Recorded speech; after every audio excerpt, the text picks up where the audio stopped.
In many areas, clearly the U.S. is going to get a run for its money. These are, I would say, instructive for a country like India. Right now is at 25% and 25%, a 50% tariff, and that is what right now we are negotiating. It has to be an understanding where our bottom lines, our red lines are respected. To the, where the U.S. stands vis-a-vis China. Again, it's very hard to give a sweeping answer.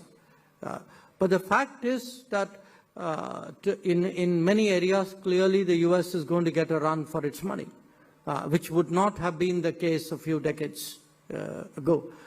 And these are, I would say, instructive for a country like India, which is, how do you build those deeper strengths? How do you create a workforce, the startup culture, the entrepreneurship, the institutions, really to look at imbibing, absorbing, and creating technology?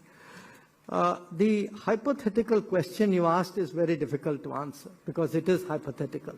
I think I deal in a world of realities, and my reality right now is at 25% and 25%, a 50% tariff, and that is what right now we are negotiating.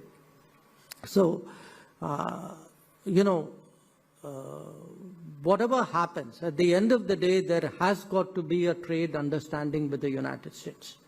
There has to be one because it is the world's largest market, but also because it is, much of the world has reached those understandings. But it has to be an understanding where our bottom lines, our red lines are respected. In any agreement, there are things you can negotiate and there are things you can't. And I think we are pretty clear about that. And we have to find that landing ground. And that's been the conversation, really, which has been going on since March. Finally, on diversifying trade, moving towards Asia. Most of our initial free trade agreements were actually almost all with Asia. They were with ASEAN, they were with Japan, Korea. They were individually with some ASEAN members. And the challenge today which we face is that in many ways, these are economies which are competitive. And in many cases, because of the supply chain nature, they have also provided a pathway for China.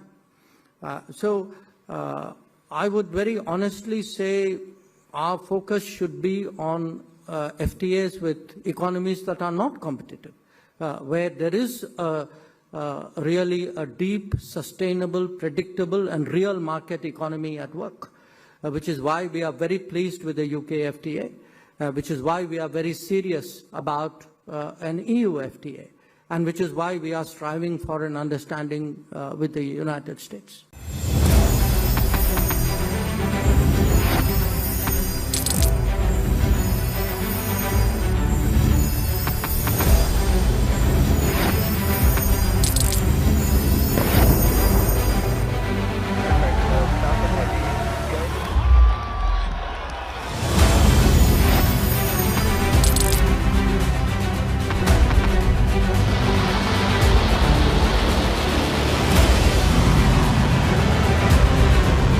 Fighting so long and so hard that they don't know what the f they're doing.